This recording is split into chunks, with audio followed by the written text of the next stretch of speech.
آج ہم آپ کو ایک غریب دودھ والے کے حج پر جانے کا واقعہ سنائیں گے۔ یہ واقعہ سن کر آپ کا ایمان تازہ اور دل خوش ہو جائے گا۔ پاکستان کے شہر لاہور میں ایک دودھ بیچنے والا رہتا تھا۔ اس نوجوان کے دل میں حج کرنے کی بہت خواہش تھی۔ جب بھی کوئی اس کا جاننے والا حج کر کے واپس لوٹتا تو وہ اس سے محبت کے انداز میں ملاقات کرتا اور اس کے ہاتھوں کو چومتا تھا۔ ایک مرتبہ حج کے موسم میں اس نے لوگوں سے پوچھنا شروع کیا کہ حج پر کیسے جاتے ہیں۔ کسی نے اسے بتایا کہ حج کے لیے کراچی سے جاتے ہیں اور اس کو اسٹیشن بھی لے جا کر پہنچا دیا۔ یہ اسٹیشن پر لوگوں سے پوچھنے لگا، مجھے کراچی جانا ہے، کراچی کیسے جاؤں؟ وہ کئی دنوں تک لاہور کے اسٹیشن پر پھرتا رہا۔ ایک بار ٹرین کے کنڈکٹر نے سوچا کہ یہ بیچارہ کئی دنوں سے پھر رہا ہے، چنانچہ ایک پلین کے کنڈکٹر نے دودھ والے سے کہا، تم میرے ساتھ ٹرین میں بیٹھ جاؤ، میں تمہیں کراچی لے جاتا ہوں۔ اور پھر وہ کراچی پہنچ گیا۔ کراچی ریلوے اسٹیشن پر پہنچ کر اس نے لوگوں سے پوچھنا شروع کیا کہ مجھے حج پر جانا ہے، آخر میں کیسے جاؤں؟ کسی نے اسے حج کیمپ پر جانے کا راستہ بتا دیا۔ وہ حج کیمپ پر چلا گیا۔ وہاں پر بہت سے لوگ حج پر جا رہے تھے، لیکن اس بیچارے کے پاس نہ تو ٹکٹ تھی، نہ ہی پاسپورٹ اور نہ ہی اتنے پیسے تھے، مگر اس کے دل میں حج کرنے کا جذبہ بہت تھا۔ ایک دن اس کے دل میں یہ خیال آیا، جو حاجیوں کا سامان جہاز پر لے جانے والے کلی ہوتے ہیں، انہیں جہاز کے اندر جانے کی اجازت ملتی ہے۔ چنانچہ اس نے ایک کلی سے دوستی کر لی اور کلی کی وردی پہن کر حاجیوں کا سامان جہاز پر لانے لگا۔ وہ دودھ والا حاجیوں کا سامان رکھنے کے بہانے جہاز پر جاتا رہا۔ جب سامان سارا ختم ہو گیا تو وہ جہاز کے کسی کونے میں جا کر چھپ گیا اور اپنے کپڑے پہن لیے اور کلی کی وردی واپس بھجوا دی۔ لوگ اپنے کمروں میں بستر پر سو رہے تھے، وہ بیچارہ ایک جگہ پر بیٹھ کر وقت گزارنے لگا۔ اس نے جہاز پر ایک آدمی سے کہا، بھائی جب جدہ آ جائے تو مجھے بتا دینا۔ چنانچہ جب جدہ شہر کی روشنی سامنے نظر آنے لگی تو یہ صاحب نے اسے بتا دیا، وہ دیکھو جدہ آنے والا ہے۔ اس کے بعد وہ دودھ والا جہاز کے اوپر چڑھ گیا اور وہاں سے کھڑا ہو کر سیدھا سمندر کے اندر چھلانگ لگا دی۔ اسے تو تیرنا بھی نہیں آتا تھا، چنانچہ جب وہ نیچے گرا تو اوپر ہی نہ آ سکا۔ اس آدمی نے دیکھا تو اسے نظر ہی نہیں آ رہا تھا۔ وہ سمجھ گیا کہ یہ بیچارہ ڈوب گیا ہے۔ اس نے سوچا اللہ پاک کو شاید یہی منظور ہوگا۔ اس کے بعد اس آدمی نے جب حج کیا تو رات کے وقت زیارت کے بعد حرم شریف سے باہر وہ نکل جا رہا تھا تو اس نے دیکھا کہ وہ دودھ والا بھی حرم شریف سے باہر نکل آ رہا ہے۔ اس آدمی نے فوراً دودھ والے سے پوچھا، آپ تو وہی ہیں نا جنہوں نے سمندر سے چھلانگ لگا دی تھی؟ مجھے تو لگا شاید آپ ڈوب چکے تھے۔ وہ تو دودھ والا کہنے لگا، ہاں آپ نے مجھے صحیح پہچانا، میں وہی ہوں۔ اس دودھ والے سے پوچھا کہ تمہارے ساتھ کیا ہوا تھا؟ دودھ والے نے کہا کہ میرے ساتھ کیا ہوا یہ میں تمہیں آگے جا کر بتاؤں گا۔ چنانچہ وہ آدمی اس کے ساتھ چل دیا۔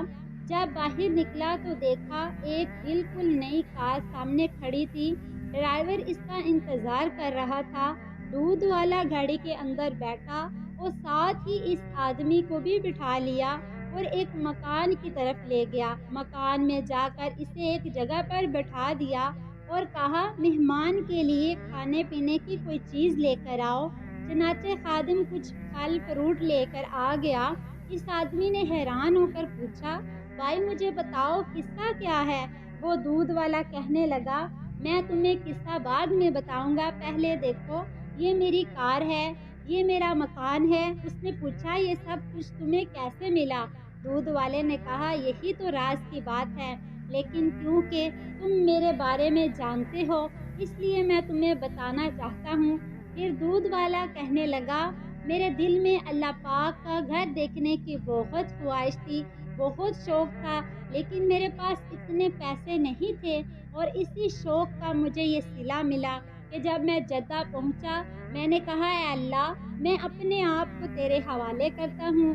یہ عہد کر کے میں نے سمندر میں چھلانگ لگا دی۔ مجھے تیرنا تو آتا نہیں تھا، بس ایسے ہی ہاتھ پاؤں مار رہا تھا۔ نتیجہ یہ نکلا کہ لہریں مجھے خود بخود دھکیل کر کنارے کی طرف لے گئی۔ میرے اندر پانی چلا گیا تھا اور میں بے ہوش ہو گیا تھا۔ میں کنارے پر پڑا تھا۔ جب مجھے ہوش آیا تو صبح تہجد کا وقت تھا۔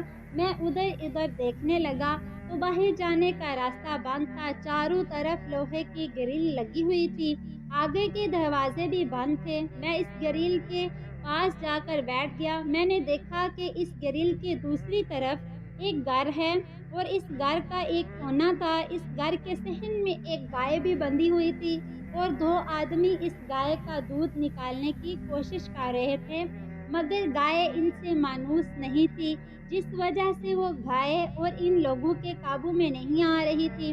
وہ لوگ دودھ نہیں نکال پا رہے تھے، لیکن میرا تو یہی کام تھا۔ جب میں نے یہ منظر دیکھا تو میں نے آواز دے کر اپنی طرف انہیں متوجہ کیا اور اشارے سے انہیں کہا اس گائے کا دودھ میں نکال دیتا ہوں، کیونکہ وہ لوگ عربی بولتے تھے اور عربی سمجھتے تھے، اس لیے میں نے ان کو اشارے ہی میں بتا دیا میں اس گائے کا دودھ نکال سکتا ہوں۔ اللہ کی شان دیکھے، جہاں پر میں بند تھا وہ ایریا سامنے کوٹھی میں رہنے والے مالک کے انڈر میں آتا تھا۔ اس کا ایک بیٹا تھا۔ ڈاکٹر نے اسے ہدایت دی تھی کہ وہ اپنے بیٹے کو گائے کا دودھ پلایا کریں، اتنے خاص طور پر اپنے بیٹے کے لیے وہ گائے رکھی تھی اور خریدی تھی۔ گائے کے اندر دودھ تو بہت تھا مگر وہ نکالنے نہیں دیتی تھی، جس کی وجہ سے وہ سیٹھ اور اس کی بیوی بہت زیادہ پریشان تھے۔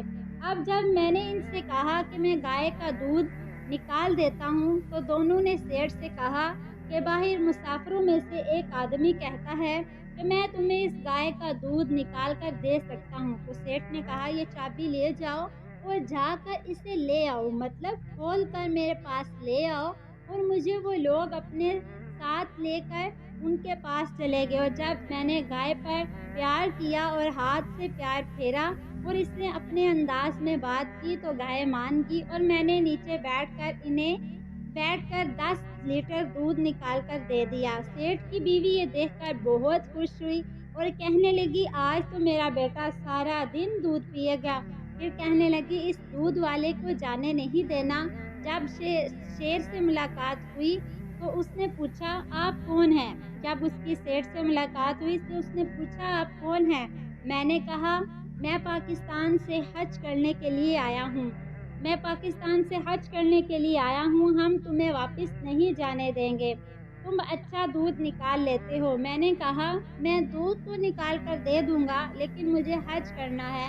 تو وہ لوگ کہنے لگے فکر نہ کرو، ہم تمہیں حج بھی کرا دیں گے۔ دوسرے دن اس کی بیوی نے اپنے والد کو فون کیا اور ساری بات بتا دی۔ اس کے والد نے 200 گائے اور بھینسوں کا باڑہ بنا رکھا تھا۔ چنانچہ جب اس نے یہ بات سنی تو بہت خوش ہوا اور کہنے لگا ہمیں تو خود ایسے ہی بندوں کی ضرورت ہے۔ بعد میں انہوں نے اس سیٹھ کو فون کیا اور کہا اسے میرے پاس بھیج دو۔ اس کے سیٹھ نے مجھے اپنی گاڑی میں بٹھایا اور اس کے سسر کے گھر پہنچا دیا۔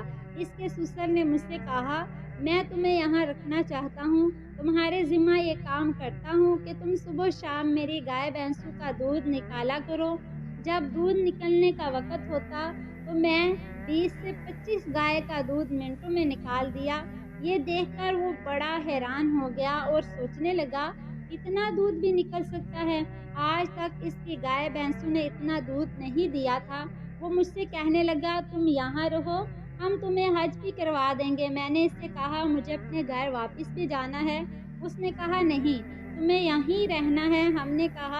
میں نے کہا کہ پر میری بیوی بچے تو وہاں پاکستان میں ہیں۔ اس نے کہا تم فکر نہ کرو، میں نے ایک نیا گھر بنایا ہے، یہ گھر میں تمہیں دیتا ہوں، اور یہ گاڑی ہے اور یہ گاڑی بھی میں تمہیں تحفے میں دیتا ہوں۔